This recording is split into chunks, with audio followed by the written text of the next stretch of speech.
Prabhas craze ఎంతగా పెరిగిపోయిందో మనం చూస్తూనే ఉన్నాం. ఈ సినిమా ప్రభావంతో ప్రభాస్కు పాన్ ఇండియా స్థాయిలో సినిమాలు చేసే అవకాశాలు వెతుక్కుంటూ వచ్చాయి. అలా వరుసగా సాహో, రాధేశ్యామ్ సినిమాలు చేసినా ఒకటి మాత్రం యావరేజ్గా కాగా మరొకటి మాత్రం బాక్స్ ఆఫీస్ వద్ద డిజాస్టర్గా మిగిలిపోయింది. దీంతో ప్రభాస్కు పాన్ ఇండియా సినిమాలు కలిసి రావడం లేదు. టాలీవుడ్లోనే ఫ్యామిలీ బ్యాక్గ్రౌండ్ సినిమాలు తీసుకుంటే మంచిదని ప్రేక్షకులు మరియు ఇండస్ట్రీ వర్గాలు అభిప్రాయపడ్డారు. కానీ ఒక్కసారి క్రేజ్ పెరిగాక అందులో మనం చేయడానికి ఏమీ ఉండదు. అందుకే వరుసగా మరో 4 పాన్ ఇండియా సినిమాలు లైన్లో ఉన్నాయి. వాటిలో ఓం రావు తీస్తున్న ఆదిపురుష్ షూటింగ్ పూర్తి చేసుకుని రిలీజ్ ఎప్పుడు చేయాలన్న సందిగ్ధంలో పడ్డారు. ఇక ప్రశాంత్ నీల్ చేస్తున్న సలార్ కూడా వేగంగా షూటింగ్ జరుపుకుంటోంది. ఇవి కూడా స్పిరిట్ మరియు ప్రాజెక్టులు ఇంకా ప్రీ ప్రొడక్షన్ దశలో ఉన్నాయని చెప్పాలి.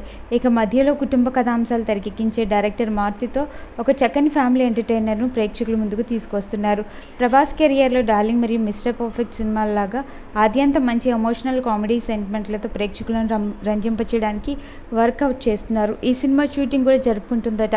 తాజాగా తెలుస్తున్న సమాచారం ప్రకారం ఈ సినిమాను 2024 సంక్రాంతికి రిలీజ్ చేయడానికి సన్నాహాలు చేస్తున్నారట. మరి ప్రభాస్తో సంక్రాంతికి ఇంకెన్ని సినిమాలు పోటీకి రానున్నాయో తెలియాలంటే అప్పటి వరకు ఆగాల్సిందే. ఈ వీడియో మీకు నచ్చినట్లయితే లైక్ చేయండి, మీ అభిప్రాయాన్ని కామెంట్ చేయండి. For more latest movie updates please subscribe Telugu stars.